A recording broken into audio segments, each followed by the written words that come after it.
नमस्कार। आज हम एक बहुत ही दिलचस्प कहानी पर बात करेंगे। एक ऐसी कहानी जो हमें सिखाती है कि कैसे कोई बिल्कुल बेकार सी चीज भी एक बहुत बड़ी सफलता की वजह बन सकती है। ये कहानी है छोटी शुरुआत में छिपी हुई एक बड़ी ताकत के बारे में। तो सवाल यही है, क्या वाकई ऐसा हो सकता है कि किसी के पास शुरू करने के लिए लगभग कुछ भी ना हो और वो उससे एक साम्राज्य खड़ा कर दे? आज की कहानी इसी गुत्थी को सुलझाती है। चलिए कहानी के पहले हिस्से में चलते हैं। हमारे नायक हैं चूलपंथक, एक भिक्षु जो एक बहुत बड़ी मुश्किल से गुजर रहे थे। चूलपंथक के बड़े भाई महापंथक बहुत ही काबिल और ज्ञानी भिक्षु थे, लेकिन चूलपंथक को सब थोड़ा सुस्त और मंदबुद्धि समझते थे। सोचिए, हालत इतनी खराब थी कि वो 4 महीने लगाकर भी एक श्लोक तक याद नहीं कर पाए, और आखिर में उनके अपने ही भाई ने तंग आकर उन्हें मठ से निकाल दिया। जाहिर है, इस घटना के बाद चूलपंथक तो बिल्कुल टूट गए। उन्हें लगा कि वो किसी काम के नहीं हैं और उन्होंने निराश होकर सब कुछ छोड़ने का मन बना लिया। ये उनकी जिंदगी का सबसे मुश्किल दौर था, पर यहीं से कहानी में एक नया मोड़ भी आने वाला था। लेकिन ठीक उसी वक्त जब वो जाने ही वाले थे, बुद्ध ने उन्हें रोका और उन्होंने जो सिखाया वो इतना आसान था, इतना सरल था कि आप यकीन नहीं करेंगे। सब कुछ सिखाया एक मामूली से कपड़े के टुकड़े से। अब देखिए बुद्ध का तरीका कितना अनूठा था। उन्होंने कोई लंबा चौड़ा उपदेश नहीं दिया, बस एक बिल्कुल साफ कपड़ा हाथ में दिया और कहा, इसे रगड़ते रहो और दोहराते रहो, रजोहरणम रजोहरणम। ये एक तरह का मेडिटेशन था जिसका मकसद उनके भटकते मन को एक जगह टिकाना था। तो चूलपंथक कपड़ा रगड़ते रहे और फिर उन्होंने एक चीज नोटिस की। वो बिल्कुल साफ उजला कपड़ा धीरे धीरे मैला हो रहा था, गंदा हो रहा था। ये बहुत ही साधारण सी बात थी, पर इसी ने उनके अंदर ज्ञान की एक चिंगारी जला दी। और बस उसी पल उनके दिमाग में एक बत्ती जली।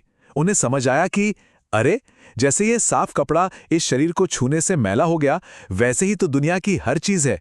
कोई भी चीज हमेशा एक जैसी नहीं रहती, हर चीज बदलती है, अस्थायी है। ये उनके ज्ञानोदय का पहला कदम था। तभी बुद्ध ने उन्हें असली बात समझाई। उन्होंने कहा, देखो, असली धूल ये नहीं है जो कपड़े पर लगी है। असली मैल तो हमारे मन के अंदर जमा है, लालच की, नफरत की और अज्ञान की।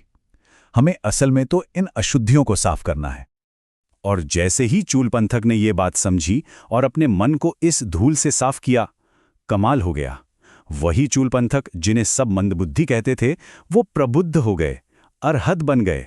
सोचिए, कहाँ एक संघर्ष करने वाला भिक्षु और कहाँ एक ज्ञानी अरहत। क्या कमाल का बदलाव था। अब आप सोच रहे होंगे, ठीक है, ये तो एक आध्यात्मिक कहानी है, इसका हमारी दुनिया की सफलता से क्या लेना देना? इसी सवाल का जवाब देने के लिए बुद्ध ने एक और कहानी सुनाई जो चूलपंथक के ही पिछले जन्म की थी। तो चलिए अब उस जातक कथा में चलते हैं जो बुद्ध ने चूलपंथक के अतीत के बारे में बताने के लिए सुनाई थी। कहानी शुरू होती है एक बाजार से।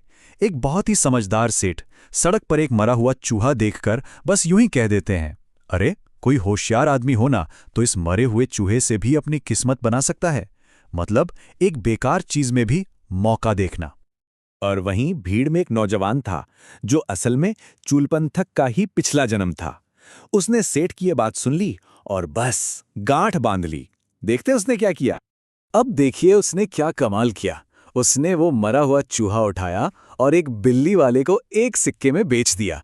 उस सिक्के से गुड़ पानी खरीदा और फूल तोड़ने वालों को पिलाकर बदले में उनसे फूल ले लिए, जिन्हें बेचकर और पैसे कमाए। फिर एक तूफान के बाद बगीचे से टूटी लकड़ियां इकट्ठी करके कुम्हार को बेच दी। एक के बाद एक हर छोटे मौके को उसने सोने में बदल दिया और आखिर में एक जहाज के पूरे माल पर निवेश करके अपनी किस्मत ही पलट दी। और नतीजा जानते हैं क्या हुआ?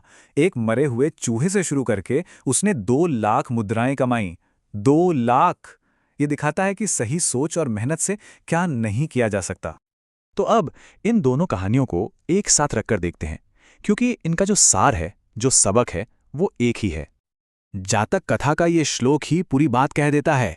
एक समझदार इंसान बहुत छोटी चीज से भी खुद को खड़ा कर सकता है। ठीक वैसे ही जैसे एक छोटी सी चिंगारी से बहुत बड़ी आग लगाई जा सकती है। ये स्लाइड सब कुछ साफ कर देती है। दोनों कहानियों को देखिए। एक तरफ पूंजी है, मरा हुआ चूहा, दूसरी तरफ एक साफ कपड़ा। एक तरफ का ज्ञान है मौके को पहचानना, दूसरी तरफ का ज्ञान है चीजों की असलियत को समझना। और नतीजा, एक में दुनिया का धन और दूसरे में मन की शांति यानी मोक्ष। पर सिद्धांत एक ही है। तो मतलब असली बात ये नहीं है कि शुरुआत कहाँ से हुई। असली बात तो ये है कि देखने का नजरिया कैसा है, बुद्धि कैसी है। अगर नजरिया सही हो तो कोई भी मुश्किल एक मौका बन सकती है और कोई भी छोटी सी शुरुआत एक बहुत बड़ी सफलता की नींव बन सकती है। उम्मीद है इन कहानियों से हम सभी को प्रेरणा मिले कि हम भी अपने जीवन में छोटी छोटी चीजों में छिपे हुए बड़े मौकों को पहचान पाएं। इसी शुभकामना के साथ आप सभी सुखी हों।